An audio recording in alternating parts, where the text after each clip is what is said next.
Thank you. Miss Jackie, will you call the Yes. roll, please? Yes, Mayor. Mayor Velardo, Here? Vice Mayor Evans, Here. Ms. Russell, Here. Mr. Mitchell, Here. Mr. Redmond, Here. Ms. Chamberlain, Here. Mr. Haskins. Here. Thank you. So nice to see everybody's faces. We all made it through our first significant storm in, what is it, 5 or 10 years? What are they saying? I'm hearing both. Regardless, we all made it here, and big shout out, of course, to our service department. Our roads look better than everybody else's, and they look really good, so, and you're right, they always do. So, proceedings. Do I have a motion to approve the council meeting proceedings from February the 2nd? So moved. Second. Mr. Mitchell, Yes. Mr. Redmond, Yes. Mr. Haskins, Yes. Ms. Chamberlain, Yes. Ms. Velardo, Yes, Ms. Evans, Yes. Ms. Russell. Yes. thank you. We have financial statements that were from January the 2021. I just need a motion to receive. So moved. Second.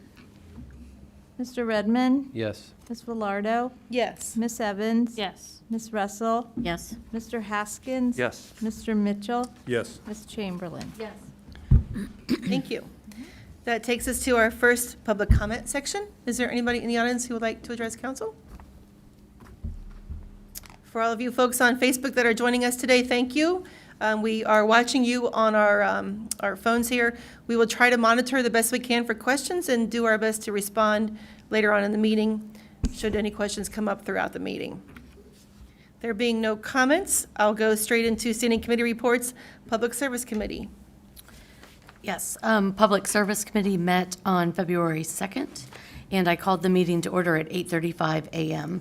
Present at the meeting was myself, Ted Haskins, and Ms. Velardo was absent with excuse. City Manager Michael Doss, Finance Director Pat Worthland, Service Department Supervisor Ed Hackmeister, and Tim Casto with Kleiningers. We did not have any visitors. We approved the proceedings from the September 9th, 2020 Public Services Committee minutes, and I made the motion. It was seconded by Mr. Haskins. The first item on the agenda was City Hall building repairs discussion. Mr. Doss requested that the City Hall building repairs item be tabled so that the city could provide specifications and take the repairs out for bid. Mr. Doss and Mr. Hackmeister stated that the City Hall building repairs were necessary in preserving the outside structure of the building, but preliminary estimates indicate that the expense will exceed the threshold for obtaining 3 quotes, and he will have to go through the competitive bidding process. Mr. Doss stated that he anticipates a 45-day process until the project can be considered for approval for this spring. The committee agreed to table the City Hall building repairs until the city receives competitive bids for the project. Next on the agenda was City Hall third floor carpet quotes. Mr. Doss presented 3 quotes for the replacement and installation of new carpet for the third floor of City Hall. The carpet has already been replaced on the first and second floor of City Hall, and the existing carpet on the third floor needs replacement. The lease agreements negotiation last year with Control Bionics and the Milford Miami Township Chamber of Commerce increase the amount of the monthly lease to incorporate additional square footage and to account for the expense of improvements, including new carpet. The city received quotes from the following: McSwain Carpets and Floors in the amount of $20,482, Carpetland in the amount of $23,648.56, and JP Flooring in the amount of $28,300. Mr. Haskins asked if the quotes were an apples-to-apples comparison. Mr. Hackmeister said yes. Mr. Hackmeister indicated that the quotes do not include the moving of office furniture, which will increase the expense if the carpet companies must do the moving of the furniture. Mr. Doss stated that Control Bionics would move their own furniture, so the city does not have any liability in moving the furniture utilizing city personnel. Ms. Worthland indicated that money is appropriated in this year's budget to account for building improvements, including the carpeting at City Hall. Without further discussion, the committee made the following. The committee agreed to make a recommendation for the law director to draft an ordinance authorizing the city manager to enter into a contract with McSwain Carpets and Floors in the amount of $20,482 for carpet installation on the third floor of City Hall. Second. Mr. Redmond. Yes. Ms. Chamberlain. Yes. Ms. Velardo. Yes. Ms. Russell. Yes. Mr. Mitchell. Yes. Mr. Haskins. Yes. Ms. Evans. Yes. The next item on the agenda was the pavement management study. Tim Casto with Kleiningers made a presentation regarding a proposed pavement management study for the city of Milford. The pavement management study would provide a detailed analysis of all city streets and roads. The analysis would include evaluating the street pavement conditions, distress of the pavement, and degree of asphalt concrete degradation. The analysis would score and rank each street based on criteria and conditions. Mr. Doss indicated that this study would provide the city with the ability to prioritize street paving projects and establish a capital improvement project for addressing street improvements. Mr. Doss further indicated that the study would enable the city to budget for future projects and assist with future grant funding. Mr. Doss said that the similar studies have been performed in other communities and proven successful. The committee continued discussion about the capabilities and importance of the study for capital planning and possible additional funding opportunities. Mr. Haskins asked if the study would have to be updated in upcoming years, and would there be a cost associated with that update? Mr. Casto indicated yes, if the city wanted to update the system based on street improvements associated with the study, then there would be an additional expense. Mr. Doss asked if the updates were necessary, or could the city just utilize the study and provide reports internally? Mr. Casto indicated yes, that is possible, and updates to the study is the discretion of the city. Mr. Doss stated that the pavement management study also includes evaluation of the existing concrete curb and catch basins. Mr. Doss indicated that this was necessary because asphalt street paving and concrete curb and catch basins go hand in hand with each other. Mr. Doss further explained that by not addressing curb and catch basins, it would defeat the purpose of new pavement because all three need to be considered and addressed at the same time while conducting a street project. Mr. Casto indicated that the proposal also included the option of having the pavement management study findings available online for public access at an additional cost. The committee agreed to explore the online capabilities at a future date. The committee asked if the study was accounted for in the budget. Ms. Worthland stated that the pavement management study expenditure was included in the 2021 budget and the funds are available to support the study. Without further discussion, the committee made the following. The committee agreed to make a recommendation for the law director to draft an ordinance authorizing the city manager to enter into a service contract with Kleiningers in the amount of $27,400 to conduct a pavement management study for the city. Second. Ms. Russell. Yes. Ms. Evans. Yes. Mr. Haskins. Yes. Ms. Chamberlain. Yes. Mr. Redmond. Yes. Mr. Mitchell. Yes. Ms. Velardo. Yes. In other business, I thank Mr. Hackmeister and the Service Department for their snow removal efforts regarding the recent snow accumulations in the city. Mr. Haskins concurred with my comments. There being no further business, the meeting adjourned at 9:46 a.m. with a motion from Mr. Haskins that was seconded by myself, and we all agreed. Nice job, Mrs. Chamberlain. That was a lot. You guys got a lot of work done.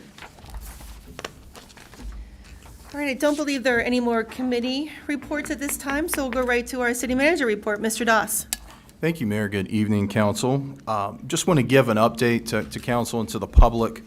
We recently implemented a municipal snow emergency. Just want to advise the public that that has been canceled, effective at 6 o'clock today.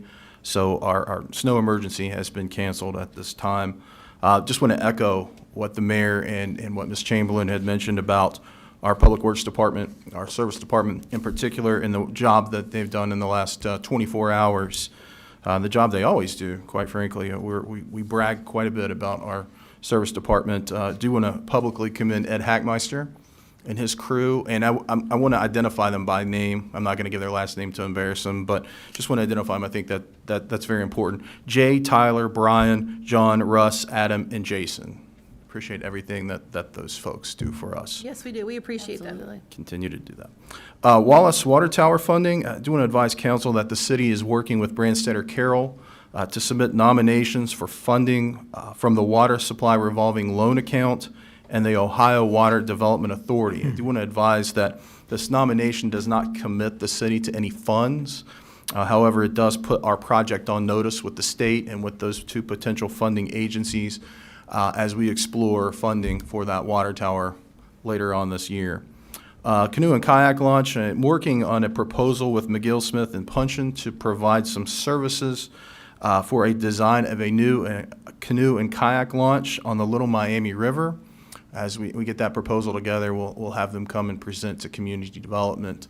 As we talk a little bit about use of the river, on my State of the City that I gave at our last council meeting, you'll note that Ohio Tourism said that outdoor tourism was up 300%. A lot of that probably with the pandemic. I don't see that changing this year either with everything going on. And certainly the river is a huge asset to the city along with the bike trail. So we're looking at ways to improve our canoe and kayak launch to utilize that a little bit more. Influent Lift Station Screen Improvement Update. Bids are due for this project February the 25th at 2 p.m. Any interested contractor, please contact Jackie Bain or give us a call here at City Hall if you're interested in putting a bid on that project. Do want to remind council that project is partially funded by a grant that we received from the Ohio Public Works Commission. Once we do receive those bids in, we'll be taking that to Public Services Committee. We do expect that project will be completed by June 30th of this year. Our Water Operator 1 applications, pleased to announce that we received 9 applications for our Water Operator 1 position for the Water Department. The applicants will take a written exam for qualification in the next couple weeks. The city does anticipate hiring for the position by the end of March. And I know that there's several folks that have been calling our office and probably have been inquiring with council as well as to what events are the city, or what the events does the city have planned for this year. So I want to give the public and council a little update on some of the things that we're working on. Again, a lot of this will be contingent upon the governor and some of the COVID restrictions that we have for public gatherings. But at this time, our 2021 city events, a lot of people are interested, of course, cleaning out their houses and being stuck at home. Community Shred Day, we are having a Community Shred Day. That is scheduled for April the 24th from 10 a.m. to 1 p.m. here. City Hall parking lot, bring your stuff. Again, April 24th from 10 a.m. to 1 p.m. I do want to let also the public know that Sparks in the Park is scheduled for July 2nd this year. July 2nd instead of July 3rd. Time is going to be a little bit different. We're looking at 8 p.m. to 10 p.m. We're going to have a concert with Billy Rock Band. I know a lot of folks in the community are familiar with Billy. They're going to perform, and then at 10 o'clock we'll do our fireworks. And again, we'll be adjusting to whatever state regulations that we have. Also pleased to announce that Art Affair is scheduled to return to Main Street this year in September. Anyone who's interested can always get on our city's website and look at the city calendar to find out the latest and greatest information on city events. We do have no standing committee meetings at this time. Do have some reminders. February the 25th, BZA meeting at 6 o'clock p.m. March the 2nd, we will have a work session where Chief Baird will discuss the Milford Community Fire Department's 2021 budget and capital projects. That work session will start at 6 o'clock.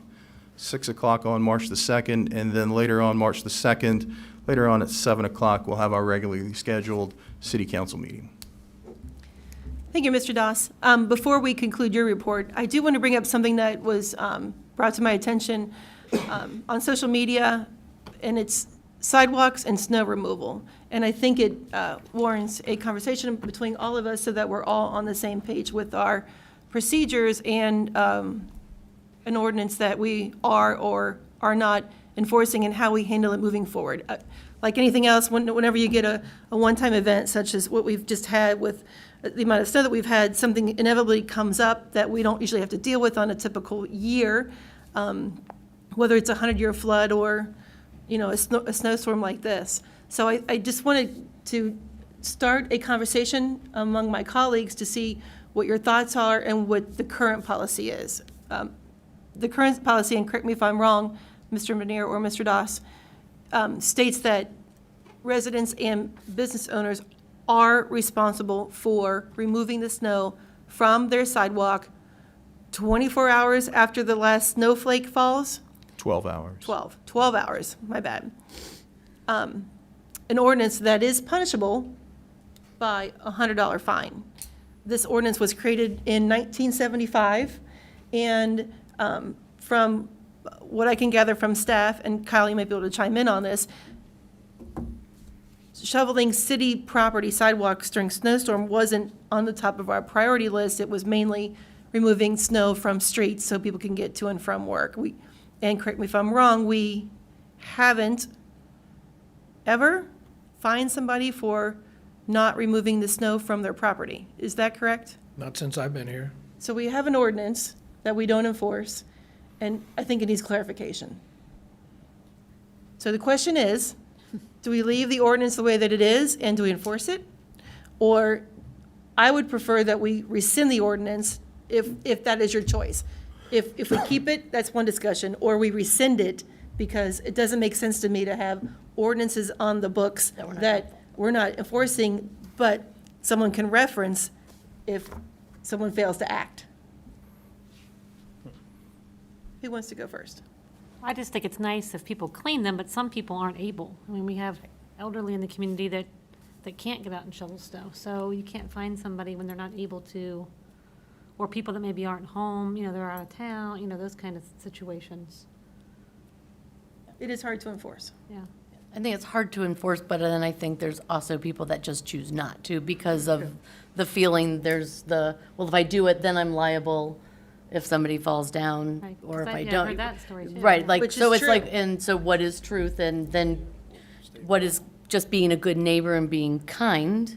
We have children that walk to school bus stops, and they're walking in the street, or there's older people that are walking in the street, and so personally, I think it's nice to go out and shovel your sidewalk. I also agree, if we're not going to enforce something, Yeah. we shouldn't have rules if you're not going to enforce things. And I think the more the city owns property, like, we haven't necessarily had a bunch of property, like the 5 Points that has sidewalks. We really need to make sure that we are following the same Right. guidelines, right?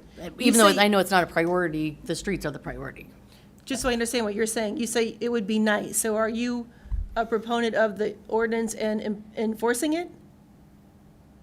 Or you just like the good neighbor policy? I just like people to be a good neighbor, and just, we're in a walkable community, and for everyone to just watch out for one another. That, kind of like the do the right thing. Do we need a rule to do the right thing?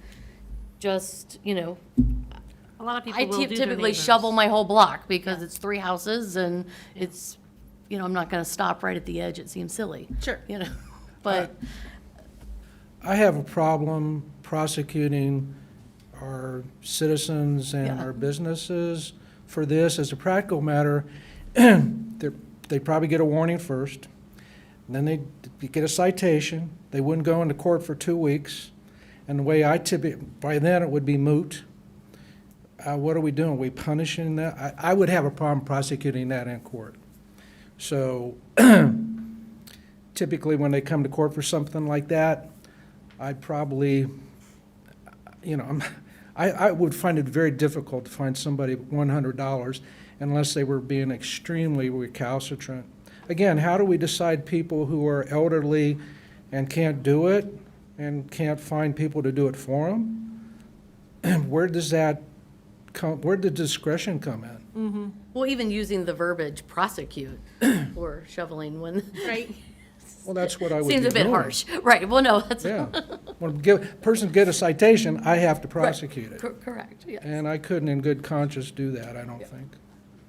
It's tricky because I think most of us would assume our residents would do the right thing. However, I almost hit someone on Main Street at 5 Points who was walking down the road towards us, away from the curve, because first of all, the snow is pushed up onto the side of the road, and then she didn't want to walk on the sidewalks that were not. Yeah. Shoveled. And she's waving her fist at me as she, as I'm just going past her, but she felt she couldn't walk on the sidewalk. So where becomes the liability? I agree with what Mike was saying just now too. It seems real silly to waste time to enforce a $100 fine. But at the same time, it's tricky because do we want our citizens to walk in the street if there are the people who don't want to do it? Well, and I guess fortunately, whenever we have snow events, they typically don't last, right? Typically, Typically, we snow melt comes within and melts and 24 goes, hours and yes. right? Or even within a couple of days. It's highly unusual that we have this much snow for a week. Highly unusual. I don't even remember this topic coming up in years, Same.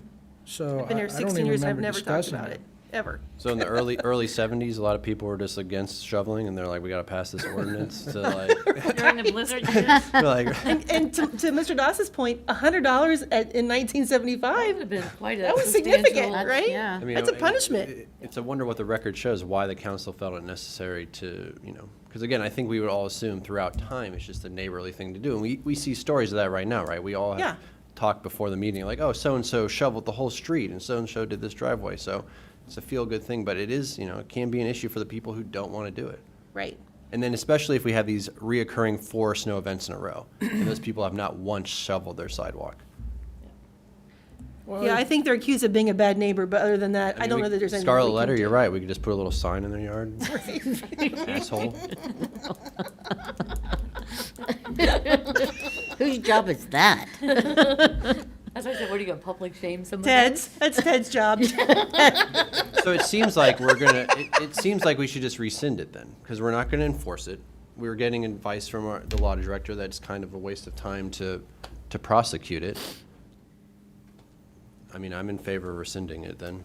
Well, it's very difficult to enforce, too. I mean, that was the question I raised in an email I sent council before the snow emergency, by the way. But who's out there? Is it the police department? I don't think that's a proper use of their manpower. Terry, would be inundated, overwhelmed if he tried to do it. I think there's a difference, in my mind at least, between people who allow their grass to grow a foot high and 2 feet high and don't mow it. I enforce that. I've done that before. Those people have been brought to court, rarely, but I think it's different with this, especially as much snow as we got. Right. And if they came to court anyway, unless it's a really, really heinous, egregious case, I wouldn't ask for any kind of $100 fine. I just think that's wrong.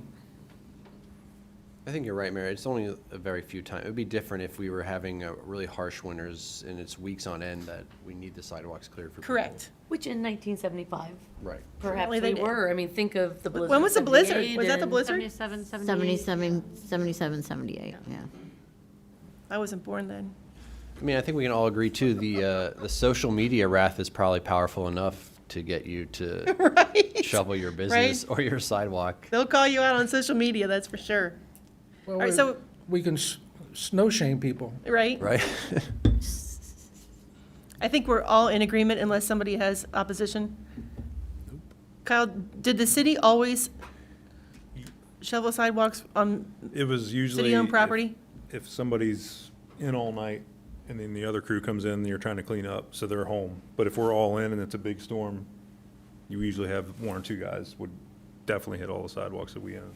Okay, Sometimes it takes till the end, after everything's caught up, Sure. but then, yeah. sure.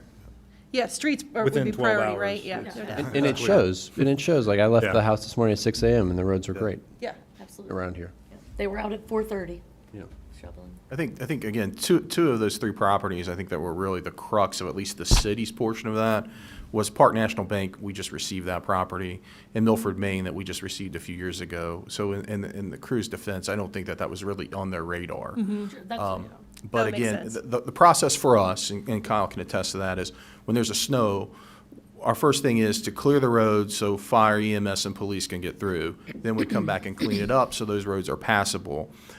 During that process, we'll send a crew out to clean up City Hall, Police Department, help with the fire department, our Public Works building, and those other things. So down the list would be sidewalks, but our first thing is just getting everything safe, getting roads passable, so. Yeah. Anybody else have anything? Okay. How do we rescind it? So do you want to start the procedure on what we need to do to rescind that ordinance? Just drop an ordinance saying that's rescinded. Easy peasy. All right. Then if there's nothing else, I'll move on to Police Department. Chief Mills. Good evening. Good evening, Mayor and Council. You have my January report, but I'll touch on some of the highlights.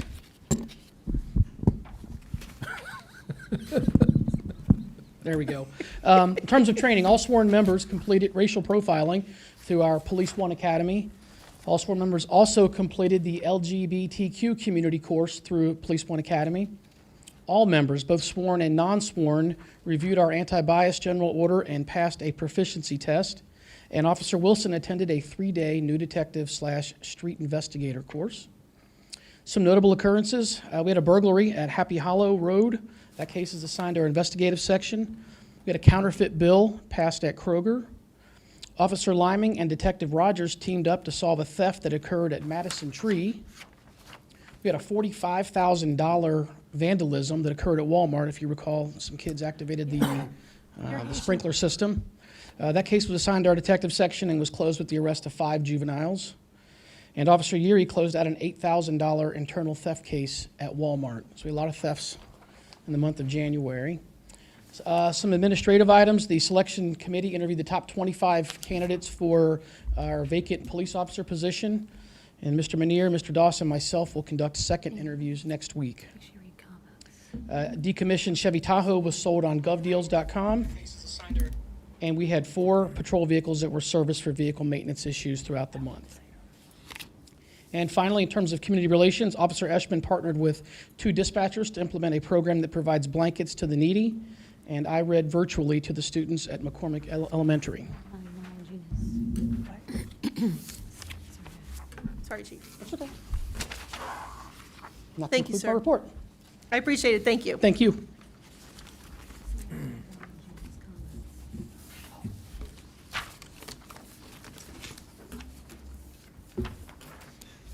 Hi, Chief Baird. How are you? Good evening. I'm well, thank you very much. Good. A few things. I want to echo the ongoing praise for the service department.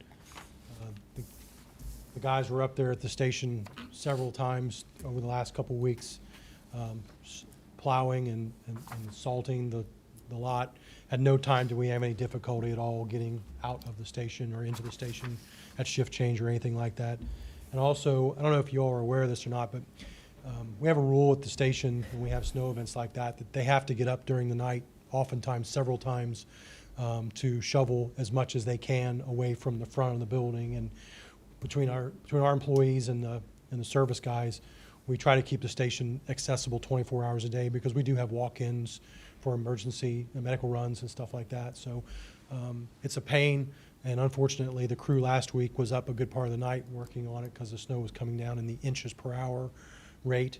But I want to throw a shout out to both of those. And also, during the last 24 hours or so, we've been sending a pickup truck out with shovels in the back of it and extra people to shovel driveways. We had a call today up on, I believe it was Mohawk Trail for a EMS detail where we had to do quite a bit of shoveling. And I want to shout out to our police department. Officer Clark was shovel in hand with us today, getting things cleared out so they could get the patient out to the ambulance. And that's nothing new.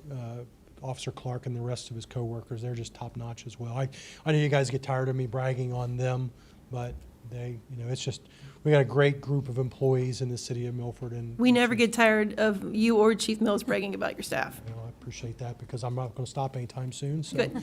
But anyway, so that's that. we received, or we were notified of our first grant award of 2021 for small amount, $2,470, but it reimbursed us for several firefighter certification trainings that occurred in 2020. And so we're very happy for that. Captain Thiel's been working diligently getting all of, including the federal grant, the big federal Assistance to Firefighters grant. He just put that application in, I believe, at the beginning of the week. So we're hopeful that we have another fruitful year bringing our tax money back to the city. And I want to take a minute, and Anthony, if you want to come on up with me. So as you know, I told you guys several weeks ago that we had a couple of full-time positions that we wanted to fill, and we were fortunate to be able to fill the two positions that were open at the time with two of our own. This is Anthony Smith, and Anthony, I've known Anthony since he was about yay tall. His father is a longtime firefighter at Bethel Tate, who I kind of grew up on the end of a hose line with on the big fires back in the day on my end of the world. But Anthony began working with MCFD as a part-time employee in October of 2018, and he promoted to full-time just this past couple weeks, February 7th, as well as his coworker Ashley Patrick, who you'll meet at some point in time as well. Anthony is a fourth-generation firefighter. His great-grandfather, his grandfather, I already talked about his dad, and then Anthony and his brother and his sister-in-law have all been firefighters, Bethel Tate, through the years. So his name is very synonymous with Bethel Tate Fire Department, and as well as Anthony is a volunteer member with Franklin Township Fire and EMS. He worked there prior to coming to us full-time. Another interesting fact about Anthony is that Anthony has been the manager at Starlight Drive-In in Bethel for the past 5 years and has worked there since he was 18 years old. He received a lot of razzing over the summer because if you saw any of the interviews related to Starlight Drive-In and graduations and concerts and all the other alternative ways that Anthony thought up to make money for the drive-in, he was the front man on the news talking about it. And so Anthony just went from within 2 weeks, went from being a part-time advanced EMT firefighter with our department to being a full-time firefighter, and also graduated from paramedic school and became certified in the state of Ohio as a paramedic, along with Ashley. So we're always very happy when we can bring our own up all the way through the system. And as I've told you before, more than half of our department started as cadet firefighters either in Milford or other communities. So that's a formula that has worked for our fire department long before I got there. There's another one of the cadet alumni sitting in the back in Captain Nickel. So, but anyway, I just want to take a minute to introduce Anthony to you and give you a chance to fire off some questions at him if you wanted to and make him really uncomfortable. And but other than that, I have nothing else to report unless there's something for us. Thank you, Chief. All righty. Congratulations. Anthony, welcome. Yeah, Welcome, welcome. and thank you for your service to the community. Thank you. He's a very talented guy, that quite a resume there. Yeah. And don't worry about Captain Nichols. He just couldn't take a job that wasn't further than a mile from his house. So as long as you've known Chief Baird, I've known Jimmy since kindergarten. I can say that. Okay. Council comments. Is there any council comments? And I'm looking through, I see comments on Facebook, I don't see questions. If somebody sees a question that I can address right now, let me know. Mr. Hatter had a question about, like, if we do shovel and there's ice, like, who would pay a lawsuit if someone falls? Because sometimes that's the issue. You scrape the snow off and there's ice underneath, and then someone slips and falls. Which I don't know. Becomes a homeowner issue, correct? Homeowners insurance? What was the question? If you shovel your sidewalk Yes. and someone still slips and falls on your sidewalk, All right. They sue the homeowner? Yeah, you could be liable. right? Yeah, if you, like I said in my email, if you make an effort to clean and you don't do it pristinely, and somebody falls, then you could be liable. See, the natural accumulation of ice and snow, people are presumed to understand that might not be safe to walk on that ice and snow. But when you clean it, then they're presumed that it's safe to walk there because somebody's made an effort to clean it. So if you don't do it pristinely, yeah, you could be liable. It's not a good case, but you could be liable. Nobody wants to get sued. Right. That's for sure. And I also understand that the people that are watching on ICRC have audio but no sound.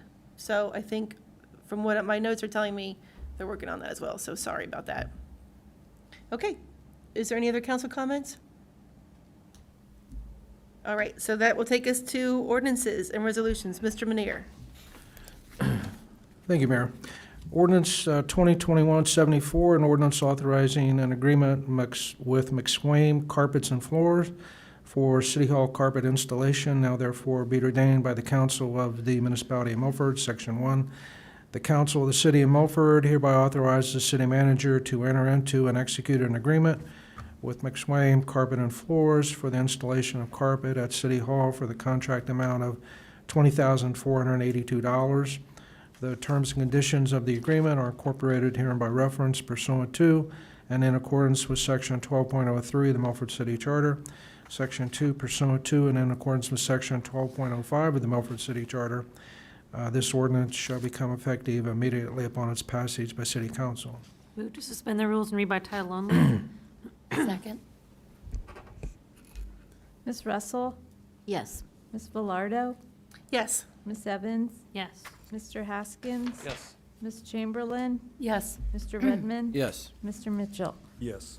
Ordinance 2021-74, an ordinance authorizing an agreement with McSwain Carpets and Floors for City Hall carpet installation.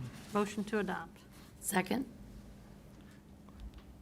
Ms. Russell? Yes. Ms. Velardo? Yes. Ms. Chamberlain? Yes. Mr. Mitchell? Yes. Ms. Evans? Yes. Mr. Redmond? Yes. Mr. Haskins? Yes. Ordinance 2021-75, an ordinance authorizing an agreement with Kleiners Group for the preparation of a pavement management study. Now therefore be ordained by the Council of the Municipality of Milford, Section 1. The Council of the City of Milford hereby authorizes the city manager to enter into and execute the agreement with Kleiners Group for the preparation of a pavement management study for the city in the contract amount of $27,400. The terms and conditions of the agreement are fully incorporated herein by reference pursuant to and in accordance with Section 12.03 of the Milford City Charter, Section 2. Pursuant to and in accordance with Section 12.05 of the Milford City Charter, this ordinance should become effective immediately upon its passage by City Council. Move to suspend the rules and read by title only. Second? Ms. Chamberlain? Yes. Mr. Redmond? Yes. Ms. Velardo? Yes. Ms. Russell? Yes. Mr. Mitchell? Yes. Mr. Haskins? Yes. Ms. Evans? Yes. Ordinance 2021-75, an ordinance authorizing an agreement with Kleiners Group for the preparation of a pavement management study. Motion to adopt. Second? Mr. Mitchell? Yes. Ms. Velardo? Yes. Mr. Haskins? Yes. Ms. Evans? Yes. Mr. Redmond? Yes. Ms. Chamberlain? Yes. Ms. Russell? Yes. Thank you, Mr. Manier. All right. I do believe that is all we have for this evening. Would someone like to make a motion to adjourn? So moved. Second? Ms. Velardo? Yes? Ms. Evans? Yes. Ms. Russell? Yes. Mr. Mitchell? Yes. Mr. Redmond? Yes. Ms. Chamberlain? Yes. Mr. Haskins? Yes. Thank you, everybody. Be safe.